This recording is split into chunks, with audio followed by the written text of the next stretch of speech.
Good afternoon. My name is Liz and this is day 2 of Vlogmas 2020.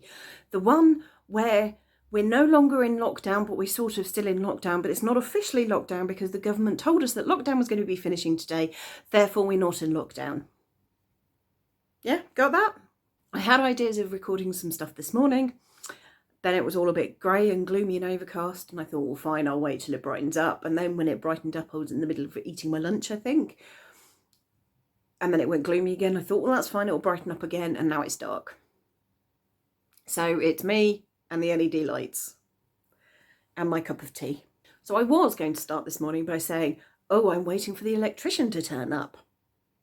What actually happened was I went, had a shower, sitting in the sitting room in my dressing gown, thinking, I really need to get dressed, really need to get dressed, really need to get dressed. But I was waiting for the electrician to phone.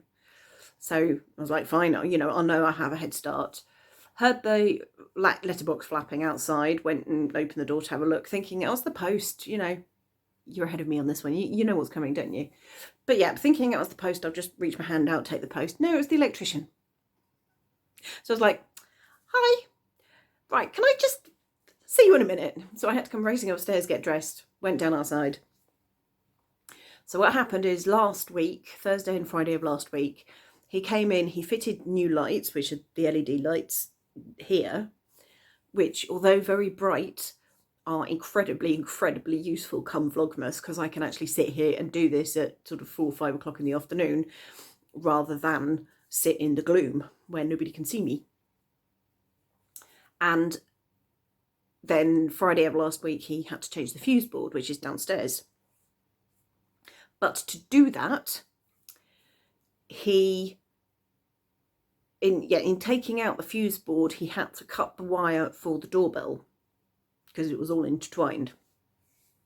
So today he came back with a plug-in doorbell to replace the one that he'd inadvertently but necessarily destroyed last week. So yeah, we now have a new doorbell which plays 36 different, I've written it down somewhere, but there's quite a lot. There's over 30 different ringtones, essentially, including some Christmas ones, which is what I've got set here now. So my plan is when James comes home just to say, well, do you mind sitting in the sitting room, darling? Just checking if the doorbell works. Me go outside and press it. I think I've got it set to Rudolph the Red-Nosed Reindeer. I'm not entirely sure. I also need to make some Christmas cards. So I am a member of Girl Guiding. I was part of the leadership team that was due to be taking a group of girls to the European Jamboree this summer. Then COVID came along and the organisers decided that actually running an international jamboree at a time where the world was going crazy was a bad idea. So they postponed it till next year. My organisation, Girl Guiding, couldn't get insurance for the rescheduled event next year. Couldn't get the right level of insurance. So as a result, they decided to pull out because they didn't think it wasn't worth the risk of going and travelling without the correct level of insurance. Because if something bad happened, that's, oh no. And then about 10 days, 2 weeks ago now, I think it was, we found out that the whole jamboree has been cancelled. Which is a great, great shame. I understand why it's happened. I have said this before. I'm very pleased I wasn't the one that had to make the decision. I completely support the decision because the safety of the girls is our top priority. But at the same time, I'm really, really gutted that we didn't get the opportunity to go to Poland. I'm really gutted that I didn't get the chance to be a unit leader because I've been to international jamborees before, but never with a patrol or, as a leader of young people. And I'm really, really gutted for the girls that they're not going to get the international experience that we'd hoped for them. So they're not going to be able to meet other people or be on a campsite and, while they're cooking their fried eggs, you've got the Danish group that way and the German group in the black tents that way. And then across the way is a group from Japan or America or wherever. So it's really, really disappointing. Anyway, that was a bit of a convoluted explanation as to what I need to do today. Anyway, we as a leadership team have been allocated a patrol of 9 girls. So I have a group of 9 girls for whom I am responsible, or would have been responsible on camp. And we have all been asked to make a set of Christmas cards for the girls in our patrol. Brilliant. I love making Christmas cards. I can do that. So each patrol will get a design of card signed from all of the leaders. I had an idea using cards. So the sort of idea I had, cut out 9 templates. I've got felt.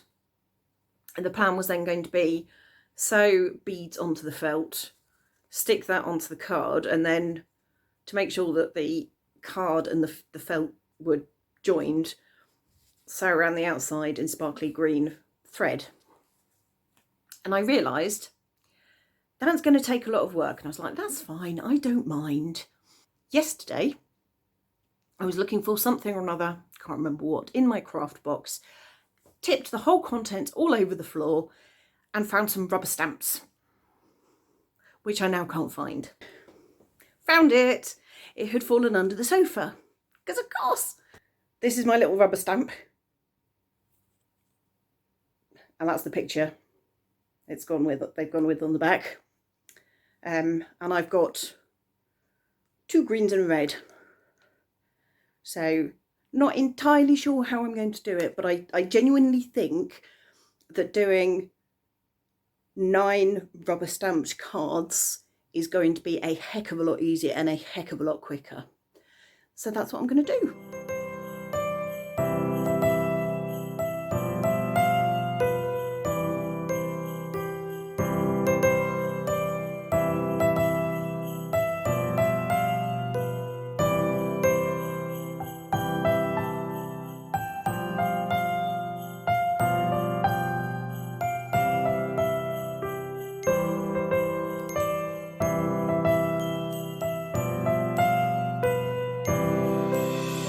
Christmas tree, oh Christmas tree, thy leaves are so unchanging.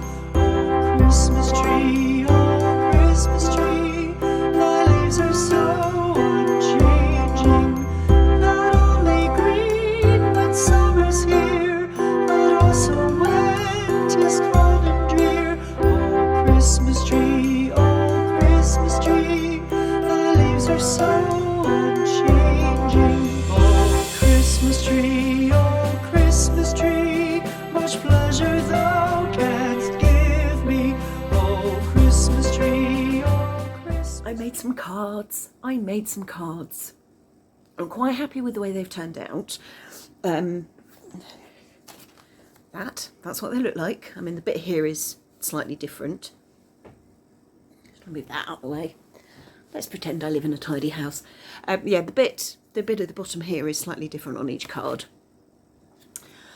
I didn't have any red, so I had to do purple because that was the closest I had. Overall, they're not quite as nice and posh as I wanted them to look. However, they are pretty consistent across all 9, and they are handmade, so that is good enough for me. I haven't done the corner edge things on all of them. Well, actually, look, if you look at that one, that's only got 3 corners done. Oops. So yes, tomorrow I'm going to go through, sort out all of the corners, write the address labels, get them all ready for posting. It's gone midnight, the heating has been switched off. I'm cold and quite tired as well, mentally tired, because doing those cards took about an hour and a half, 2 hours, just solid sitting, creating. So I'm going to bed. I just bit my tongue. I can't remember what I was saying, but basically it's midnight. Technically we're now into day 3. The heating's gone off goodness knows how long ago. I'm quite tired and I'm quite cold, so I'm going to go to bed and see you tomorrow.